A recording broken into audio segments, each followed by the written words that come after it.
The Hurricane engine. This is a new engine from Stellantis. It is in the Grand Wagoneer, soon to be in the Ram trucks and anything else they can put it in because they killed the Hemi. We're going to take you through the swap that we did because we can teach you a lot. There's misinformation on the internet about how these engines work, different parts about the engine, but we're going to take you through the good, the bad, and why ours ended ugly. That's not good. Center a little too hard, but...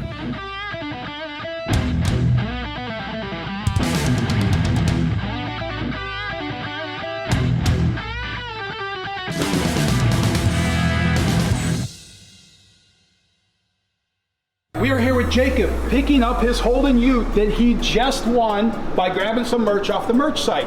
So I'm telling you, go to the merch site, buy some merch, because right now you can win this gasser. 62 Nova gasser, a blown big block and the blower sticking out of the hood. There's nothing better than that. I have 3,000 miles on this car. This is ultra reliable and you can have it. Go to SickToMag.com, grab some merch, and this could be yours, just like Jacob won this Ute. Did you win the Ute, Jacob? Yes, I did. Yes, I he appreciate did. it. So, and he's driving it home. We really give this stuff away. You can take this home and $5,000 in cash, and same as Jacob. You can fly in, drive this thing home. Unless you're a wussy and you're afraid to drive it, then you can trailer it home. This is a street car though, not a race car, not a track car. It's got a roll cage so it goes down the track, but you drive it to the track and then race it. Don't be a wussy, SickToMag.com. So on the surface, it sounds good. They're up in the horsepower rating in the Wagoneer to 410 base horsepower. The Grand Wagoneer has, 420 base horsepower. The Grand Wagoneer has 510 base horsepower. That all sounds awesome. But then you find out that it's no longer a Hemi that's putting out that horsepower, that now they've gone to the Hurricane. What's the Hurricane? Hurricane is a straight six twin turbocharged engine, which is the new platform for Stellantis to replace the Hemi with. There's two versions that are out. The 420 version, which is, like I said, in a Wagoneer. That's also probably the base in the Ram trucks for next year because they get this Hurricane engine as well. Then there's the high output version, which is 510 horsepower. Same platform, some different internals with it that they can actually push the limit for the high output with it. And then there is supposed to be a crate version of it available, which is the SHO, super high output, 1,000 horse version. Don't know a lot about that, but I do know that they reached out to us to be one of the first of 6 people that did a swap with this, so that they delivered the crate engine to us for us to put into a product of our choosing. We chose a 2001 Ramcharger. This is a Mexican only vehicle. It's basically the front half of a 1500, the hatch of a Caravan, and in between is the part that's unique to this vehicle. They were only made in Mexico. They only made about 30,000 of them, and according to the internet research, they gave them a $3 million budget to put this thing together. So they had to use anything that they could beg, borrow, or steal off of other production lines to make it happen, because it's got a Caravan hatch, 1500 front end, quarter panels, wing windows, or quarter windows. That's what's unique to this vehicle. It came with the V8. This one actually had the 318 in it. There was the 318 or the 360, 200 horsepower dogs. They were only available 2-wheel drive or rear-wheel drive. There was no 4-wheel drive versions of them. But we were able to get this up here, and we thought it was a perfect candidate to do the swap with. Now the crate engine they delivered to us, we haven't been able to prove out yet by taking it to a dyno, but supposedly this one dynoed in the base vehicle where they set the tune up at 700 horsepower to the tires. That puts it roughly 800 and some horsepower based on normal driveline loss. So very close to hitting that 1,000 horsepower mark with it, or closer. You're at least up above the Red Eye and the Hellcat line, but that is what we had to work with to put in here, backed up with an 8 HP 75, so an 8-speed automatic transmission.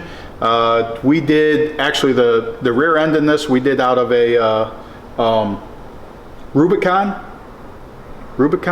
Wasn't a Rubicon. Bobby, what's the other thing besides the Rubicon? It was out of Mojave. So, but Rubicon and Mojave both have 410 rear gears in them from the factory, electric locker. So was able to have that, disc brakes. Bobby fabbed it up. We got Caltrax sent us this stuff for theirs. We took one leaf out of the suspension with it. And when we sat it on the ground, it sat perfect, except it was sitting on the frame. We did an axle flip to it. So basically moved the axle to the top side of the leaf springs, and then it actually hit the frame when it was down. We have QA1 suspension, two-way adjustable shocks on it. So, and luckily when Bob ordered those, he got the ones that are also set up for coil springs. So to correct the problem, rather than mess with the leaves, we added coil springs to it to just keep it up off the bump stops. The ride got a lot better. It was a lot less like a hardtail once we made that change to it. But the back end fit in there nicely, and I mean, so far so good with it. You got a lot of clamping force with the big, we actually have bigger rotors on the back than we actually have on the front. Billet Specialties hooked us up with the wheels, with the back space that we needed, in a nice short time frame. The one thing that we have with this as a Ram is, or the 2001 Ram that this was, is a 5 on 5.5 or 5 on 5. What was it? 5 on 5.5 when we switched it to 5 on 5? I think it's 5 on 5. Yeah. So 5 on 5.5 bolt pattern. The Jeeps are 5 on 5. Billet Specialties hooked us up with some wheels in a hurry with the back spacing, 5 on 5 bolt pattern, cleared. So we went 17-inch rims to clear, make sure that we cleared the rotor on there. Mickey Thompson hooked us up with the tires. So these are actually, what are they? 315 55 17. So it's like a 30.5-inch tall tire. We just got, quite frankly, we got really lucky for the fact that we put all this together with a bunch of guessing, and then we sat down on the ground. It actually looked good. Other than, like I said, the bottoming out, added the springs to there, so that was an easy fix for it and solved that problem with it. But that takes care of the rear end with it, and we ended up with 410 gears and a locker and with a salvaged rear end. And watched a YouTube video Aiden did on how to turn the locker on. I mean, it's just basically power, but it's actually, I think, pretty good. I don't know if there's a downfall to it. We didn't look that far into YouTube, but so far so good. Other than you gotta let it go backwards after you lock it, because I hit it and then did a burnout, and it was a one-wheel peel for the TV station one time, and then found out that, hey, you gotta let it, that there's a pin that has to drop in, so you gotta go backwards then forward to get it to lock in. Other than that, I think it's pretty good. We don't have status, so we don't know if it's locked or not locked. But I guess the burnout, if it makes a one-wheel peel, then you know it's not locked. And as long as both tires are spinning, then hey, it's all good to go. But that is the back end of it. Underneath, they delivered it to us, like I said, with the computer, electronics, and that ties into the transmission for the controller. As far as the swap goes and being able to put it in there, I mean, it actually did go in a lot easier than a V8 would have, because narrower platform with it. But motor mounts had to be custom fabricated. They're rearward from stock. The K-member had to be cut to clearance the oil pan to be able to set it down, because it is a tall engine. One thing with the twin turbos coming off the exhaust manifold from the factory, so all the exhaust is on the driver's side, is no header fabrication at all. Just had to fabricate downpipes, which the way it sounds, it needs turned into a full exhaust, because it sounds like a horrible version of a 2JZ in its current configuration.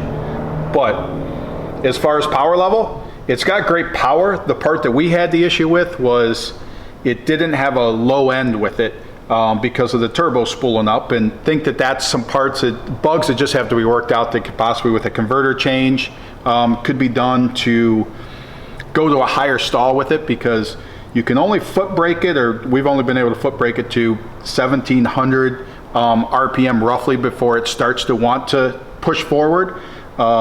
It makes peak torque of, or it makes 500 and some plus pounds of torque at like 2300. So if you can get into that range before it launches, I think it would be better suited. We did go and add We did add nitrous to ours to help get it off the line. So we did run it without and with. I'll take you through later in the video as far as like our launches with it. We only got a couple good launches with it. One without nitrous, one with nitrous, and then catastrophe hit before we could use the nitrous again. So I'll take you through that as well. But as far as like a straightforward style install, I mean, like I said, it's currently got a Motec ECU on it.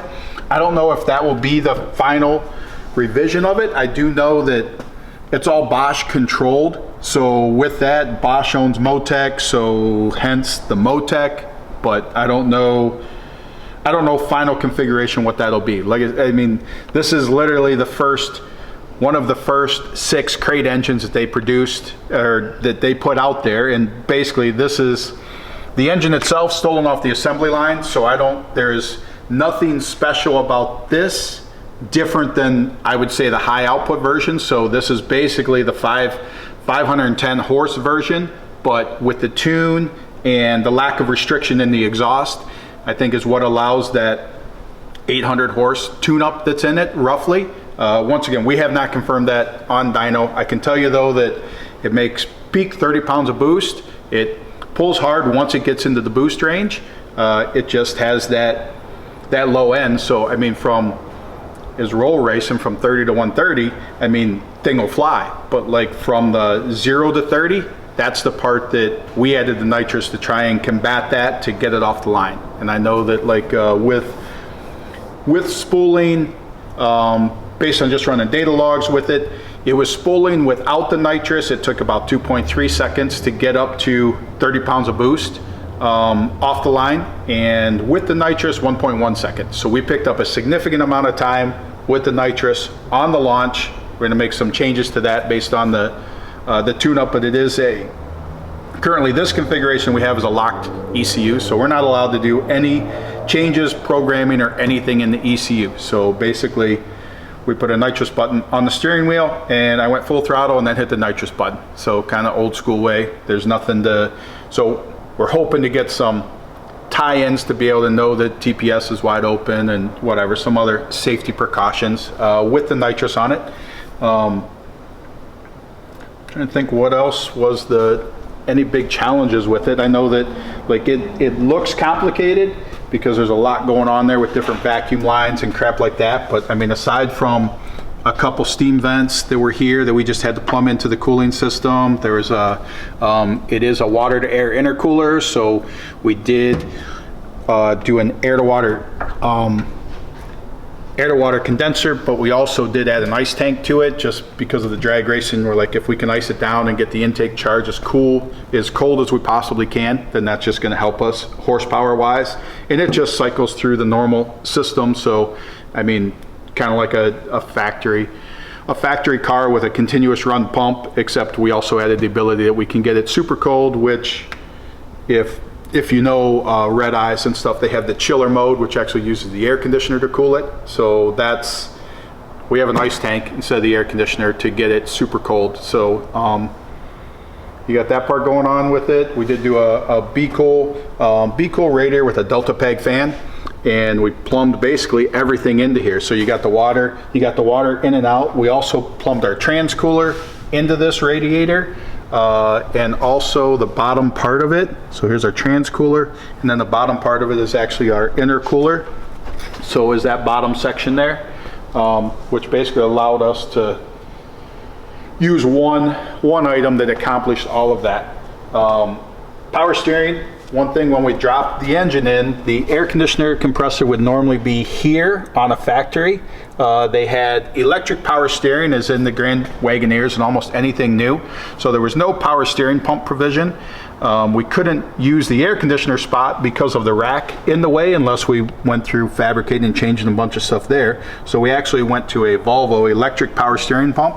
I want to thank Cotton for that. I mean, Volvo 240 pump, and plumbed it in, and I mean, frickin', if you haven't done electric power steering in a conversion, it's definitely the way to go. It saves finding somewhere to put a power steering pump on something and changing your belt setup or whatever you have to do for the power steering. Don't know why we didn't start doing that stuff earlier. So As far as like wiring, everything's Holley smart wire in it, so Aiden's wired all that stuff up for it. But literally, as the crate motor, it only needed 3 wires. It needed power, ignition, and starter was all we really had to provide to it. But we're trying to build creature comforts into the car and other stuff into there. And hence, we kind of, I wouldn't say overboard, but we're trying to make this a real driving car that we can take on a drag and drive or do whatever we want with, drive around town.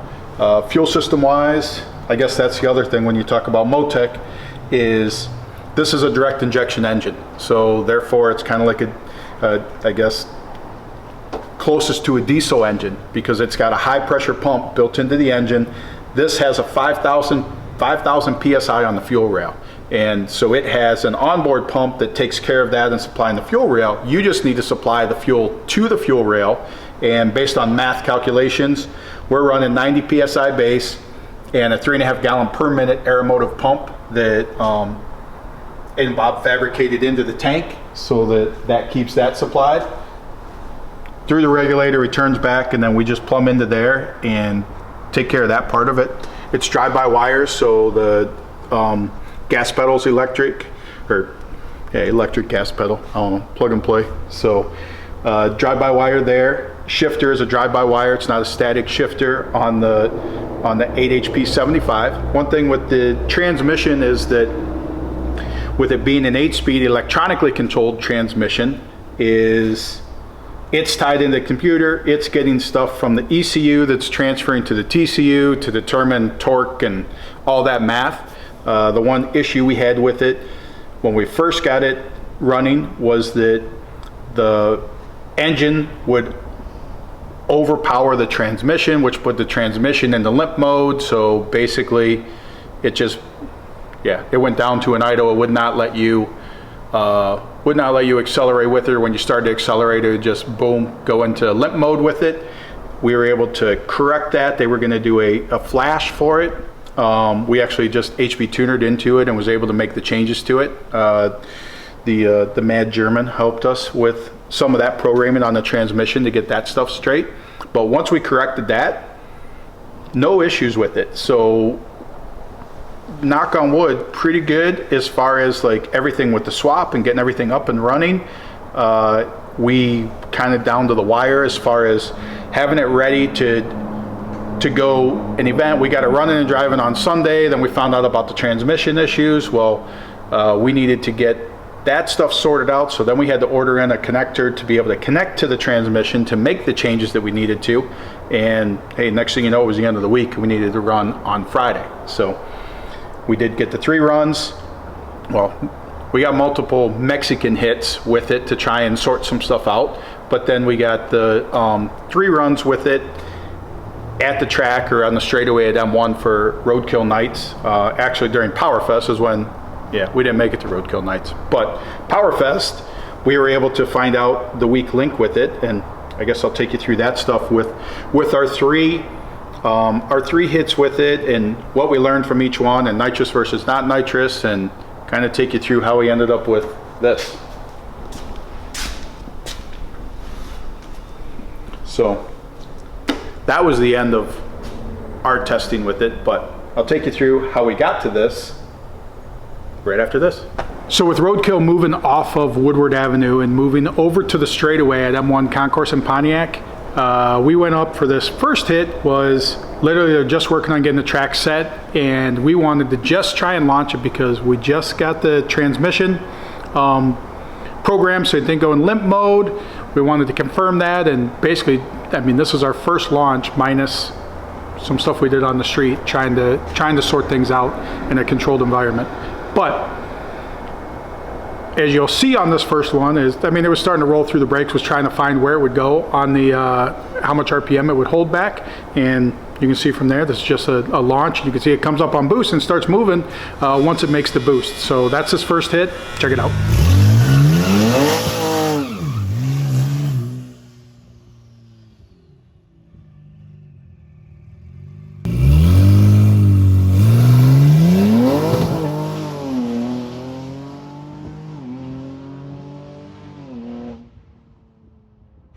All All right, as you can see, that hit, it was definitely lame off of the launch, but then the power did come in and it does move. So I mean, definitely like the engine once it gets rolling.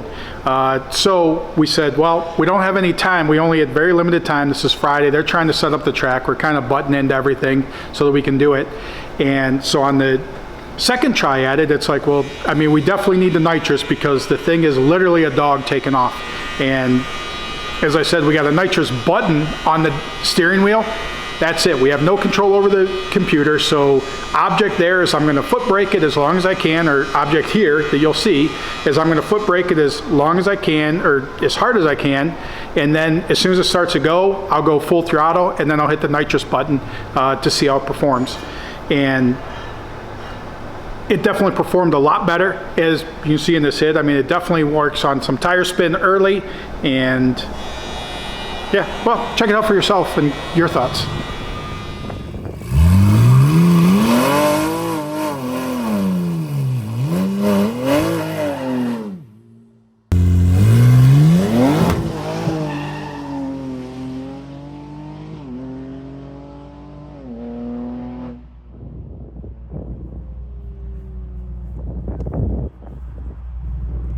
All right, as you can see on that one, definitely had more power coming off there. I don't know, like the delay between me stepping off the brake and hitting the nitrous button. I mean, it's all a manual system that we have going on there.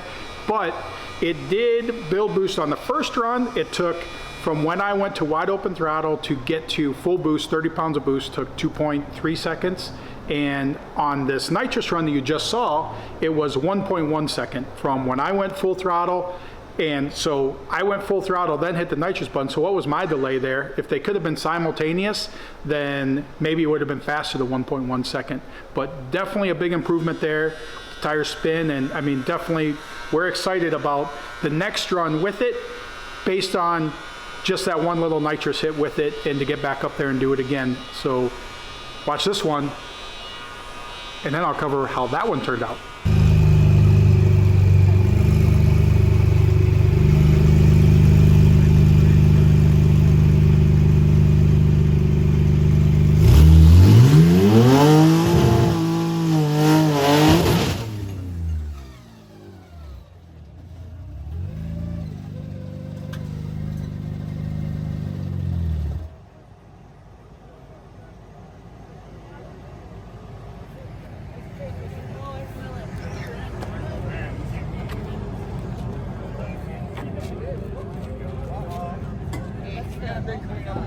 Dude, I wonder if that's the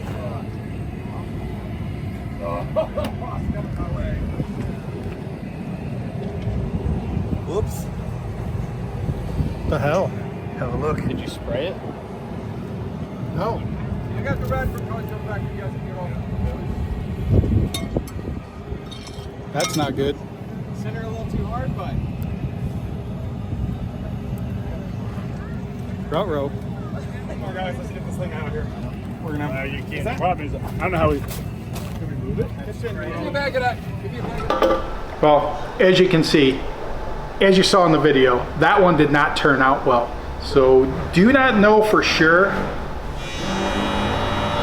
what comes first, the chicken or the egg. We thought initially, like at that video, that we possibly broke the drive shaft first and then that caused the damage, but it definitely was not. When we look at the data, it was definitely the transmission let go, and when it let go, it vibrated, broke the drive shaft, and then the drive shaft was hit. And I actually thought that I got a flat tire is what I thought from the sounds of the inside initially, but definitely exploded the transmission. It was in, as you could hear in the video, like it was no high RPM. I didn't have it on the chip or anything. It was, but it did make the shift into fifth, and according to the data, as soon as it hit fifth gear, which was about the same time that I let go of the line lock to start rolling forward, it just let go and catastrophe struck. So 8-speed transmission, 8 HP 75. So I think that it's supposed to be rated for 750 Newton meters, however many foot-pounds of torque, or 500 some horse. I don't know what the math is. Either way, what happened is what shouldn't have happened. We are waiting on replacement transmission for it to get it together. We feel like it was a 5th gear problem. And hopefully if in the burnout doesn't go into 5th gear, don't know. I mean, they're gonna dissect this transmission when we get it back to them to try and see what may or may not have happened with it. But as you can see, even from the drive shaft here, it just twisted the drive shaft apart at the union on it. So ain't much of that left, but we have another drive shaft on the way. Another transmission on the way, and then we'll get it back out there and see what we can do with it. Definitely was I was freaking excited because with the nitrous hit, we were way faster than everybody else because nobody had made it as far as we had with being able to do nitrous to work on getting the thing to launch better. So we definitely, I mean, we were the heaviest car, the biggest car, and they were in trouble with what we were able to do on that launch in the second run. That all I wanted to do is repeat that, and I mean, I wanted to make it better, but definitely on the right track with it. And I mean, with 120 shot of nitrous, and they said it was 700 to the tire without that. I mean, we're pushing 1,000 horsepower. They said the crate motor, possibly they're coming with a 1,000 horsepower version. Well, maybe we have it.